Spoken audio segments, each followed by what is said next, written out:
And Joe Louis is the new champion. You see, I always think of Joe Louis, Mike, as one of the best, and he might even be the best of all time. I don't know. I don't think one should really say that, but he might be. Do you regard him that highly? Well, can I say something?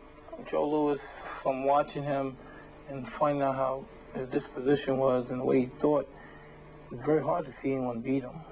Even Muhammad Ali. It's very hard because of his keen instinct of boxing. He's just so smart and brilliant, you know what I mean? It's just unbelievable to see anybody beat him. It's hard to picture that. Even though he's in trouble, he's always cool, collect. He's somewhat of a person that he gives you the illusion of something. Even when he's hurt, he makes you think he's not hurt, and that's the sign of a professional. Quick hands, we have very quick hands. Very accurate, dynamite, and it's unbelievable. Well, he made 25 successful title defenses, which is going some, isn't it? Particularly as there are a lot of good fighters around in those. I mean, people talk about the bum of the month club because he knocked so many people over quickly. I don't think they were bums particularly. I just think Louis was a very good champion who could get rid of people quickly. Well, can I tell you something? If any of the fighters nowadays was around when Louis was fighting, the good top fighters, even in the 60s, the Joe Frazier's, the Muhammad Ali, if they were around then they would be considered bums too, and I know no one considered them bums. Scaff is on the run. Blood just pouring down from the nose of Sammy Scaff. Tyson does not throw wild punches, son. Big left hook. And there is Scaff down. 3, 4. The count is 5. For the rest of the year. 6. The count is 7. This one's over. 9. This one is over. Now, we had a man, Mike, called Tommy Farr, came from Wales, who certainly wasn't a bum, and here he is, giving Joe Louis his first title defense in New York, 1937, and this is the 15th round, and Tommy's still there, being no knockdowns, so not a bad performance. No, not whatsoever, because at this time, as you know, Tommy Farr is way experienced fighter. He's so much more experienced than Joe Louis. Even though Joe's the champion, he's been around longer. He's a much experienced fighter. He fought world-class fighters from America and all over the world, and he's given Joe Louis problems, you know what I mean? And everybody took him lightly, you know, they thought Joe Louis was going to just walk over him, and he was up for the fight. Yeah, emotional, physically, he was up for the fight, and he went in there to win. He was a clever fighter, and he gave Joe Louis problems. Have you seen Farr before on film? I just seen him for this fight. Mm-hmm. And this was like, you know, this was Joe Louis' first title defense, I'm sure. Yeah. He was a little leery, you know, he's probably still going through the stage that he's the champion of the world. And it's really difficult to believe at that particular time. He was the sort of boxer, Tommy, who could give anybody a fight, go the distance with anybody. Little bit of a spoiler. He could make people look bad if he wanted to. There's a lot of good left-hand work going on in this, which is something you don't often see in these old heavyweight championship fights. And he's not running. He's right there fighting with him. He's very clever. He's in range to get hit, but he's very elusive and he's moving. People nowadays probably say he was spoiled, he was running. It's just, nowadays they would run.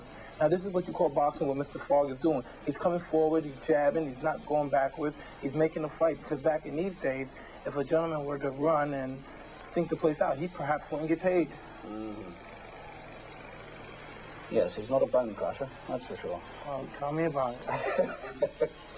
You've often said that you are the youngest ever champion. You've also said you want to be the oldest as well. So, I mean, do you really think that you could reign as champion for 17 years? That's something not even Joe Louis did. Sure. Maybe, but you never know. He lost interest at that particular time.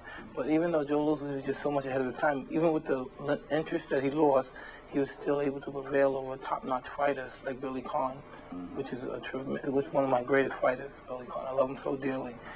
And to see that fight, I go home every day, get to put in that fight. Like if I'm depressed or something, I put in that fight, and it makes my day.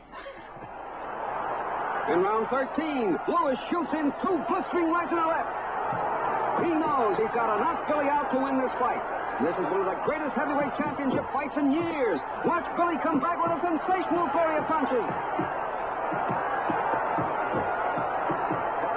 Khan is desperately trying to finish it right here and now. But the great Brown Bomber has other ideas. Watch him go to work on the light heavyweight champion.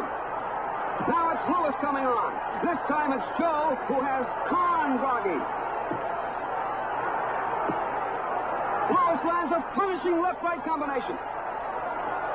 Khan is trying to last out the round. Watch the final 6 dynamite punches to the head, which finally put Billy down.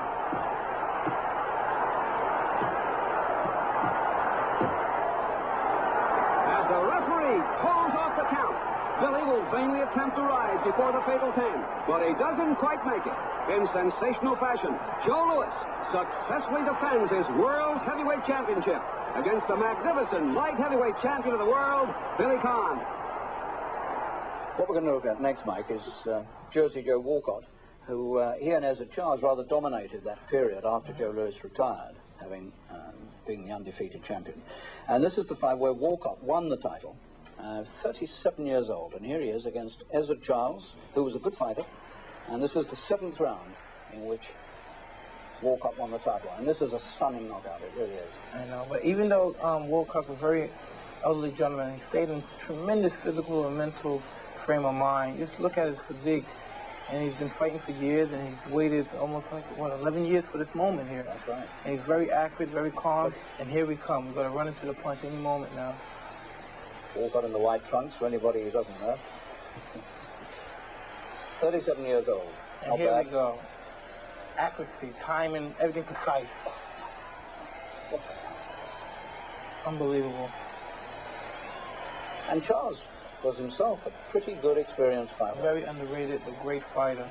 Even though his game is, he wanted to get up, didn't know where he was, but he just wanted to get up and finish like a man. And this is the most jubilous moment of Jersey Joe Walcott's life.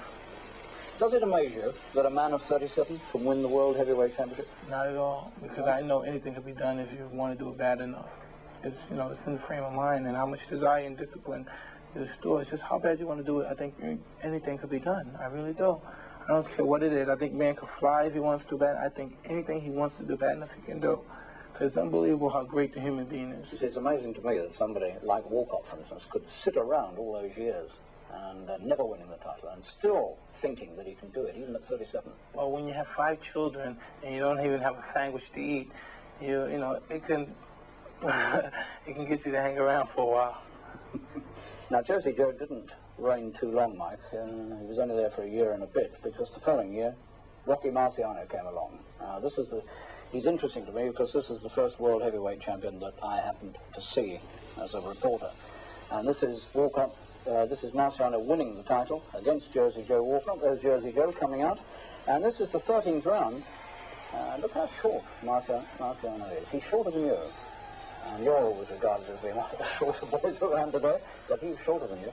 As you see, that didn't make any difference to him. He's continuing to pour through with a defense which people didn't regard him of, because he really didn't get hit as much as everyone thought he did, because there's really no way that anyone could take the amount of punishment that everybody thought that he was taking. Nobody would continue to box if they thought that he was taking that much punishment. He was game, took a great shot, timed the right hand perfectly, and it was awesome. That was some punch, wasn't it? If we just go back again there a moment, there's one thing I want to show you.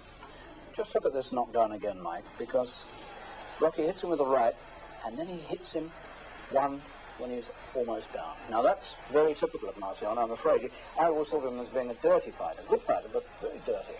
He fought a man of ours called Don Cockle, and he thumbed him, he butted him, he hit him again when he was down like he did with Walcott. So he was a ruthless man inside the ring, and yet when you met him outside, he's the perfect gentleman. Well, in this case, you know, you're not in there to dance. The name of the game is fighting, and you're in there to win. Tyson comes out slugging. He comes out smoking like Marvis's father, Joe. Marvis must move, or we're going to be out of here very, very quickly. Uppercut, and Marvis is hurt. Laser is down. Joe Cortez moves in to have a look, and he's going to stop the fight. It did not last 20 seconds. You're risking your health, and when you're in that kind of situation, anything goes within the rules. But myself, I believe you should always fight within the rules. You wouldn't deliberately hit a man who's down, would you? No, not at all. But some of these lads do, you see, they do. I mean, Rocky did. And, whether it was his enthusiasm and he couldn't hold it back, I don't know. But he perhaps it was. But, you know, some people, I'm not saying Rocky, but some people are, even though they're great, they really don't know because they're not objective, and they really don't know how great they are, and they have a little bit of a little lack of confidence, and they really don't know. And they want to hit the guy and get him out as quick as possible. I'm sure if Walcott would have got up from that shot, which I doubt, seriously, the punch he hit him with, the last punch on the left hook, he was dead anyway after the right hand. So there was no way that he was going to get up. You're absolutely right about Rocky not taking as much as people thought, because Charlie Goldman, who was his trainer, taught him a quite useful cross-arm defense. From what I know, Charlie Goldman was a masterful boxer and had around 300 fights as a professional. He fighting from Russia, I think it was. Originally, I think that's right, yeah. But it's interesting, isn't it? A man like Goldman, you see, can take sort of raw material like Rocky, and he really was very raw when he started out. Yeah. And he molded him into a good champion, a tough champion. Where do you rate Rocky? You have to rate Rocky as one of the all-time greats because of his longevity and his record. You know, even though people say Ali would have beat him, it's yet to know because it never happened. So there's always doubt there. You never know what could have happened. You never saw him lost. You saw him on the brink of destruction, and that's what makes a great champion, when they're on the brink of destruction and they come back. It's very hard for me to say, well, he's better. By looking at him on this film and looking at Muhammad Ali or Joe Frazier on another, film, you'll probably say, well, they're better just by looking at them and looking at the folds, but you never know what the rest of the two actually mean. It's difficult to say. The thing you couldn't do with Rocky, you could never sort of take away his heart. You see, it didn't matter what you did to him. In that fight with Walcott, Walcott was a mile ahead when they came out for the 13th round. It didn't make any difference. So he got him in the end. He got him in the end. There's something that Customer told me something about Rocky. He saw him fight the Englishman Don Cockle, and he said when he fought Cockle just pressed him, and he was hitting him, and he was doing well with him, and he was saying that's the way to fight Rocky. You have to press him. Which is very hard to convince the opponent to do that. That's right. Because he's saying that's the way you have to fight. You have to press him. The Rock, Marciano, was the most vicious fighter of my time. Here he is, finishing the brave Don Cockle. And this is Marciano's fight with the wonderful old light heavyweight champion, Archie Moore. Moore actually dropped the Rock in the second round, but it made no difference. Ancient Archie had to give way in the 9th. And at that point, Marciano put his feet up and retired. His successor was Floyd Patterson.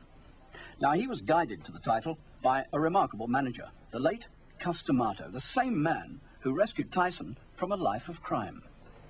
Well, Cus, he was the kind of person, he loved his trade as well, but he was the kind of man, he thought more about principles than anything, and about the care of his fighter. Nothing meant more to him. The money, nothing meant more. I never met a person like that, where the principle meant everything. He wouldn't sacrifice the fighter's, his pride or his health for money or nothing. He wouldn't put his fight in unless he knew his fighter could win. Don't care who. If the guy was a great fighter, his fighter's fight, he wouldn't put him in unless he knew his fighter could win. Mm. And that's what you call, great caring for the welfare. His objective was just to make me independent of myself, where I didn't have to need him anymore. And, I feel bad because I wish he was here to watch me become a success, because at times I was a young kid, we used to always talk about it, and he always knew what would happen, and he used to tell me to be careful of this, to watch out for this, and everything that he said when he was alive came true. And I feel I was blessed to even know him, you know what I mean? Because everything that's happening now, I've been pre-prepared for it when I was a young kid because of Cus. He achieved something remarkable in the States because Cus single-handed broke up the monopoly that was around in U.S. boxing at that time, and he took Floyd Patterson to the title and broke up that cartel that was in force in America at that time. Well, since, as you know, time heals everything, and people who are not boxing enthusiasts like yourself and me and Jim Jacobs, they seem to forget that, and they start to remember, just Don King or Bob Arum, those promoters, but they don't know Cus started everything, because it was, like you said, it was communism in boxing, you know what I mean? You had to deal with someone else. That's right. Make $5,000 for defending your world champion, $500 for fighting main events, and it was unbelievable. Like, fighters who broke their neck, sweat, blood, and tears for years, they had to go through that. You know what I mean? It wasn't fair. And Cus wasn't only doing it for his fight, he was doing it for all the fighters in general. But the IBC or whatever they had the fighters and the managers too intimidated, and they wanted to, but they were scared, because he single-handedly, like you said, took care of everything by himself. And it took a great deal of courage to do that, and he was a remarkable man. Well, Cus, of course, took Floyd Patterson, who's there with him, to the World Heavyweight Championship. Our footage here, Mike, is of when Floyd won the title back. He lost it to Johansson, the white man here from Sweden, and this is the fight in which Floyd became the first man ever to regain the World Heavyweight Championship. This is the 5th round. And if you watch this, I know actually what happened. Ingemar Johansson has a jab that's annoying, that, he keeps it out to keep you disturbed and throw you off balance. And Floyd's objective was to use his jab as much as possible for Mr. Johansson wouldn't use his.